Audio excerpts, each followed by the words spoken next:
Heaven Official's Blessing. Chapter 68. Audio source: WuShoWorldAudiobook.com. To ascend is human, to fall is also human. Hong Hong whipped around, stuffed his face in Xie Lian's chest and wailed. This wailing contained no words, utterly meaningless, and nothing like the sound of sobbing, but nevertheless hair-raisingly dreadful. Without looking at who it was, it would sound like the desperate cries of a full-grown man breaking down, or the struggling of a small beast with its throat cut open by a knife, as if only by immediate death could he be relieved. Anyone can make such a sound, it just shouldn't be coming from a child of 10 years. Everyone was shaken. A moment later, the head priest said, "I mean it. It's best to let go." Feng Xin finally came to and yelled, "Your Highness, let go. Be careful of." But in the end he didn't have the heart to continue. "It's fine," Xie Lian said. That Zhu Shishang, however, was quite concerned for His Highness' welfare, and saw that Hong Hong was smearing blood and snot all over Xie Lian's white robe, so he ran over to pull at the young child, berating, "Little kid, you can't." Yet the harder he pulled, the harder that young child held on to Xie Lian, refusing to let go no matter what, using both his hands and feet to grip on it, screaming. 3 to 4 more people came forward to try and rip him off, but instead that made him hang on to Xie Lian like a little monkey. Xie Lian found it both funny and pitiful, and held Hong Hong with one hand, gently rubbing up and down that emaciated small back in comfort, while raising the other hand. "Never mind. Don't worry. Let him be." Some moments later, after feeling that the child in his arms stopped struggling and quieted down, Xie Lian asked the people close by in a low whisper, "Was anyone else hurt in the Xianli Pavilion fire?" "No," Mu Qing replied. "There were only us inside at the time." As the Xianli Pavilion was burned to a crisp, Xie Lian could no longer stay. After making sure that it was only the building that was burnt and not any of the people, those who came to help put out the fire started to help clean up the vicinity, feeling rather distraught at all the charred precious gems and treasures. Xie Lian wasn't concerned, however. The things he used daily were a little more intricate, but other than that Xie Lian didn't really have anything of importance stored inside the Xianli Pavilion. The most precious items were his collection of over 200 treasured swords. But they were made of durable metals, unafraid of fires, since they were all forged in flames anyway, so they were all unharmed. After having dug them out himself, Xie Lian stored them temporarily at the Xishang Pavilion that belonged to the head priests. As for Hong Hong, he was still firmly holding on to Xie Lian, and after having cried himself to exhaustion, fell asleep. Xie Lian had wanted to bring him down Mount Taiking to find a safe place to settle him. But the head priest asked him to make a visit to the Xishang Pavilion first, so Xie Lian carried the child over too. Tucking that young child in the futon, riding the covers, Xie Lian dropped the bedside curtain and backed out of the room with Feng Xin and Mu Qing in tow. "Head priest, is that child's fate really that horrifying?" The head priest pursed his lips. "Why don't you think for yourself? After he's appeared, what's all happened?" The three were quiet. The moment the young child appeared, he'd fallen off the city wall before the eyes of millions, forcing the Shang Yuan heavenly ceremonial procession to cut short after having only made 3 rounds. When he appeared again, Qi Rong was dragging him through the streets in that horse carriage, enraged, causing a riot, made Feng Xin break an arm, and Xie Lian butted heads with the king, making the queen roll tears. This time, all the resentful spirits of Mount Taiking broke out of their seals within the black pagodas and even burnt down the Xianli Pavilion. Misfortune was indeed following after him like a shadow. "Is there any way to break this?" Xie Lian asked. "Break this?" the head priest said. "What do you mean? Change his fate?" Xie Lian nodded. The head priest said, "Your Highness, you haven't learned the art of fortune-telling from me, so when it comes to matters like these, you really don't understand anything. If you did, you wouldn't have asked." Xie Lian was taken aback and sat himself up straight. Please enlighten me. The head priest thus took the teapot on the table and poured a cup.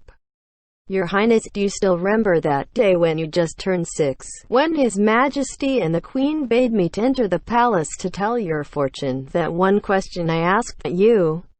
Watching that steaming cup of tea, Xie Lian pondered. Did you mean the 2 people in the cup of water?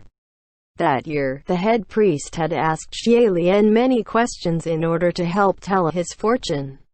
There were questions with answers, and ones without. And with every answer Xie Lian gave, the head priest would change ways to praise the boy, making the king and queen smile with pleasure, and many exchanges from that conversation were later passed around as delightful stories. But there was one question to which when Xie Lian answered, the head priest made no commentary. Very few knew of the details, not even Feng Xin, never mind Muqing. That question was, 2 people in a cup of water. The head priest spoke. 2 walked the desert, about to die from thirst, and there was only 1 cup of water. The one who drinks lives, the one who doesn't, dies. If you were a god, who would you give that cup of water to? Don't speak yet, I'll ask the other 2 and see how they answer. The last part of his words were directed to the 2 standing not too far behind. Muqing contemplated and responded cautiously. May I ask who those 2 people are, what their natures are like, and what are their merits? A decision can only be made once all the details are known. Feng Xin, on the other hand, answered, I don't know. Don't ask me, tell them to decide amongst themselves. Xie Lian PFFT ed and laughed. Head priest admonished. What are you laughing about? Do you remember how you answered? Xie Lian schooled his expression and said solemnly, Give another cup. Hearing this between Feng Xin and Muqing, one twisted his expression, the other lowered his head, as if they couldn't bear to listen. Xie Lian turned his head back and said in all seriousness, Why are you guys laughing? I'm serious. If I was God, I would definitely give another cup. The head priest gently shook that cup of tea in his hand, and the tea swirled in the cup, as if alive. He continued, All the fortunes in the world, good or bad, are limited. Just like this cup of water, there's only so much.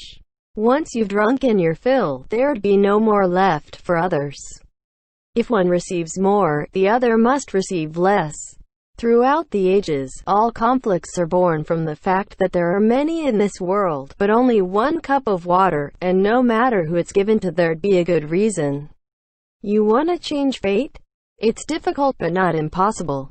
But if you change that child's life, someone else's life will also be changed, and more grudges shall be created. Once upon a time you said to just give another cup of water, just like today how you wanted to choose a 3rd path. Your intention is to expand the source. A beautiful thought. But, I will tell you, it's impossible. Xie Lian listened silently but disagreed wholeheartedly, still he didn't rebut. Thank you, head priest, for your wisdom. The head priest drank the tea, smacked his lips and said, Don't trouble yourself. Wisdom or not, you don't listen anyway. Having been seen through, Xie Lian softly cleared his throat. Head priest, earlier today before the great martial hall, in a moment of passion, this disciple has offended you. Please forgive me for my affront. The head priest shook out his sleeves and smiled. You're my proud disciple, and the crown prince. How can I not forgive you? Your Highness, I can tell you that you are the most beloved by the heavens I've ever seen. Xie Lian didn't understand, so he listened closely. The head priest continued. You have the talent, the ambition, the heart, and you're not afraid of hard work. You have a prestigious background yet a compassionate nature. No one is more suited for the title, Darling of the Heavens. Still, I am worried about you. I'm afraid there will be a trial you won't be able to pass. And that is? Xie Lian asked. Although you've already achieved such a high level, there are some things you are still far from understanding, and others can't teach you. Just like how today at the Great Martial Hall. That speech you made, That bit about not worshipping God or something, although very few were able to think that far, that you were able to reach such thoughts at such a young age is already impressive. However, do not think yourself the only one who have had such thoughts in the world. Xie Lian's eyes widened slightly. The head priest continued. The things you spoke of today were already spoken by others decades, maybe centuries ago, but their words never took form. Their voices were too small, so not many heard. Have you ever wondered why that is? Xie Lian hummed and replied. Because even if they thought of it, they never acted on it, and weren't determined enough. And you? What makes you think you're determined enough?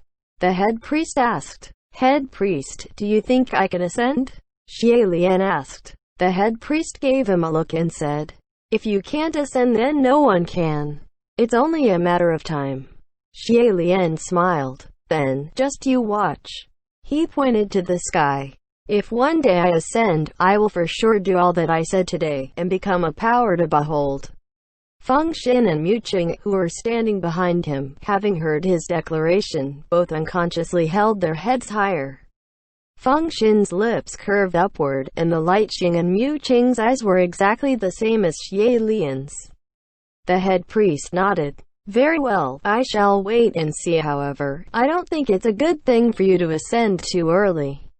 Let me ask you, what is the path? Xie Lian inclined his head. As you have said, that which is walked is the path.